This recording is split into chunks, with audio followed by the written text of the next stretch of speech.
फिर शॉर्ट्स बना देंगे अलग से। सर इस मामले का जो भेदन है कैसे घटना हुई थी क्या बात? ये फरवरी 1 की घटना है। 1 फरवरी को हम लोगों को पता चला था कि एक महिला है बालू पांडे की पत्नी सुपौल गांव में अंगारघाट थाना के अंतर्गत यहाँ पता चला था कि एक महिला की हत्या हो गई है रात में। तो तत्काल थाना प्रभारी भी यहाँ पहुँचे थे, डीएसपी साहब भी पहुँचे थे और सुबह होते होते मैं भी यहाँ पहुँचा था। हम लोगों ने सभी ने घटनास्थल का निरीक्षण किया। तो घटनास्थल का निरीक्षण किया और वादी से उनके परिजनों से मुलाकात की थी। तो उससे स्पष्ट हुआ था कि किसी ने यहाँ पर इनकी हत्या को अंजाम दिया। साथ में इनके जो गहने थे वो लूटे थे, घर में से कुछ पैसा था उसको भी लूटा गया था। तो घटनाक्रम की पुष्टि हुई कि ये लूट सह हत्या की घटना है। उसके बाद हम लोगों ने एफआईआर पंजीकृत किया। एफआईआर पंजीकृत करके अनुसंधान प्रारंभ किया। प्रारंभिक पहले दिन ही मैंने आप लोगों को बताया था घटनास्थल पर आते हम लोगों को पहले हम लोगों को शक था, क्योंकि इनका जो आर्थिक स्थिति और घर का पूरा जो सेटअप है उसको देखते हुए लग रहा था कि किसी पड़ोसी का ही, आसपास के लोगों का, इसी गांव के लोगों का इसमें कोई योगदान हो सकता है इस घटना में। हम लोगों ने टेक्निकल इन्वेस्टिगेशन भी किया और जो सस्पेक्ट थे, क्योंकि घटना पूरी तरह ब्लाइंड थी, इसमें कोई क्लू शुरू से हम लोगों को नहीं मिला था। सिर्फ ये आइडिया था कि इस गाँव के ही लोग होना चाहिए या आसपास के गाँव। किसी पुराने अपराधी द्वारा ये कारित की घटना नहीं लग रही थी, क्योंकि इसमें जो मॉडस था, जिस तरीके से घटना करी गई थी, घटना को अंजाम दिया गया था, दोनों तरफ गेट खुला था और आया जा लग रहा था कि कोई नया अपराधी ही नहीं इसे अंजाम दिया। हम लोगों ने फिर अनुसंधान प्रारंभ किया, क्योंकि परिजनों ने तो कोई सस्पेक्ट दिया नहीं था। उनके द्वारा अज्ञात एफआईआर दर्ज कराई गई तो अज्ञात एफआईआर दर्ज हुई।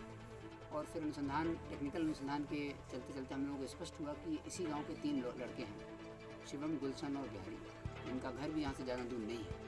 ये लोग प्रायः आप साथ में बैठ करके नशे वगैरह का सेवन करते थे। जो भी इनको नशा प्राप्त हो जाता था तो उसका सेवन लोग करते थे। और इन लोगों की नज़र इस घर पर थी और जो महिला है उन पर थी। इनको पता था कि जो फाइनेंशियल घर का हिसाब किताब वो महिला के पास रहता है और अक्सर वो बैंक भी आया जाया करती। घटना के दिन भी वो बैंक गई थी, इस बात की पुष्टि उसने की है। हम लोगों ने घटनास्थल पर भी उससे काफ़ी साक्ष्य इकट्ठे किए हैं। उसने बताया कि उस दिन बैंक गई थी, उसने आपस में अपनी टीम को इकट्ठा किया। कुल 5 लोगों ने घटना को अंजाम दिया। उसमें से 4 लोग घटनास्थल पर भी आए थे।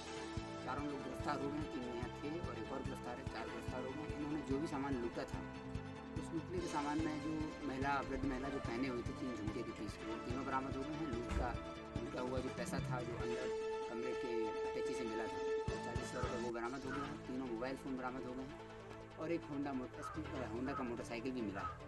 शिवम कुमार, गुलशन कुमार और बिहारी दास, इन तीनों इसी गाँव के रहने वाले हैं। इनकी नज़र थी इनका। और जिस दिन ये बैंक से आए तो उनको पता था कि आज इनके पास पैसा हो सकता है। तब ये लोग रात में, इनको ये भी पता था कि रात में अकेले सोती हैं और इनके जो पति हैं वो दूसरे घर में सोते हैं।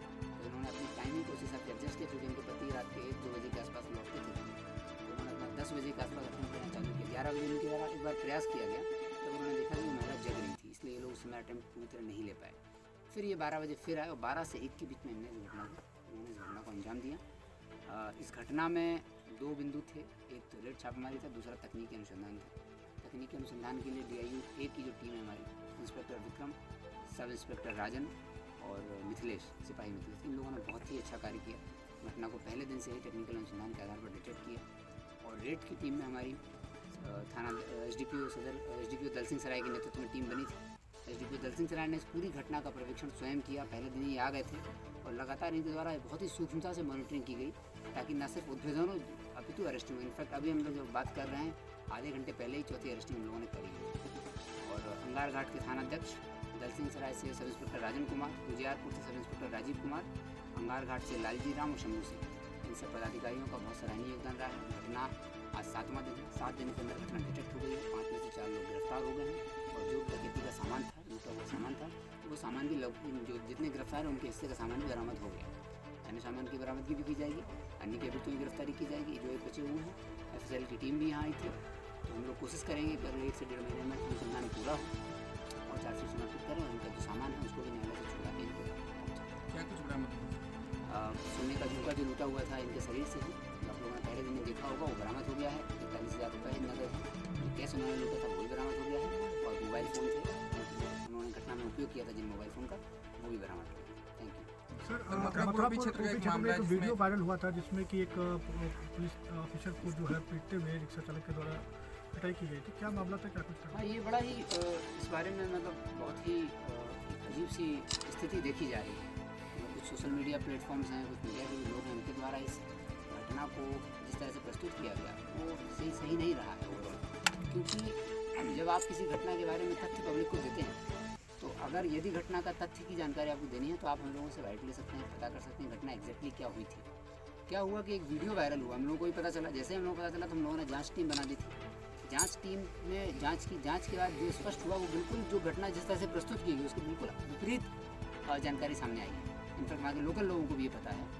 एक हमारे अच्छे अफसर हैं मथुरापुर यूपी के, वो अपना ड्यूटी कर रहे थे। आप सबको जानकारी है कि मथुरापुर यूपी की बाजार समिति के पास संडे के दिन ज़्यादा जाम लगता है। इनफैक्ट मेरे पास पब्लिक की बहुत सारी शिकायतें आई हैं जिसमें ऑटो चालकों के द्वारा, ई रिक्शा चालकों के द्वारा माहौल को ख़राब करने का, वहाँ पे अनावश्यक जाम लगाने की शिकायतें भी आ रही हैं, जिस पर भी हम लोग ट्रैफिक मास्टर प्लान में काम कर रहे हैं कैसे उनको करेंगे। उसी क्रम में एक ऑटो चालक जो है वो ज़बरदस्ती अपनी गाड़ी लगा के खड़ा हुआ, तो चूँकि हमारे ऑफिसर की ड्यूटी लगी थी कि वो वहाँ से उनको हटाएँ, तो उन्होंने कहा कि यहाँ जाम लगा हुआ, इसको हटाइए। जाँच के क्रम में तथ्य की पुष्टि भी हुई। तो उसी क्रम में उस ऑटो चालक ने ना सिर्फ हटाया नहीं बल्कि अभद्रता भी ऑफिसर से की, अभद्रता की और उनका भी कॉलर पकड़ लिया, जिसकी वजह से उसको खींचाखींची दोनों के बीच में हुई और उसकी गाड़ी से ही चोट लग गई। लेकिन इस घटना को कई जगह हम लोगों ने देखा कि ऐसा पाया गया कि लाठी मार दी गई, कि लाठी मारने का कोई साक्ष्य नहीं था और लाठी से चोट भी नहीं लगी, उसको सामने चोट लगी, क्योंकि लाठी की चोट बिल्कुल नहीं है। और आसपास के लोगों ने जब उसका खून देखा तो उन लोगों को थोड़ा सहानुभूति हुई। तत्पश्चात थोड़ा खींचामुची और धक्का मुक्की जैसी घटना हुई। तो घटनाक्रम में स्पष्ट हुआ कि ऑफिसर के द्वारा किसी भी प्रकार का अनावश्यक बल प्रयोग नहीं किया गया था। उसके द्वारा स्पष्ट रोड जाम छुड़ाने का प्रयास किया जा रहा था, जो कि इसकी वैधानिक ड्यूटी, अपनी वैधानिक कर्तव्य को कर रहा था। उस क्रम में किसी ने वीडियो बनाकर ये डाला, क्योंकि वीडियो से स्पष्ट नहीं हो रहा था क्या, इसलिए हम लोगों ने पूरी बृहद जांच कराई। तो बृहद जांच में तथ्य की जब पुष्टि हुई कि ड्राइवर की ही गलती थी, तो ड्राइवर पर हम लोगों ने FIR दर्ज की, उसकी गिरफ्तारी भी की जाएगी, उसे जेल भी जाएगा।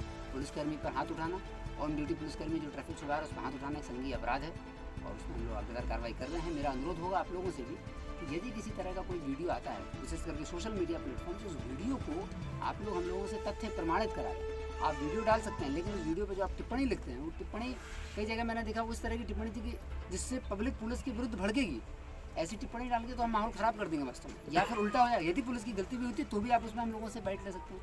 तो हम लोग बृहद इंक्वायरी कराकर इस निष्कर्ष पर पहुँचे हैं कि उस घटना में सब इंस्पेक्टर की गलती नहीं थी, इसकी गलती थी, उसके खिलाफ FIR दर्ज की।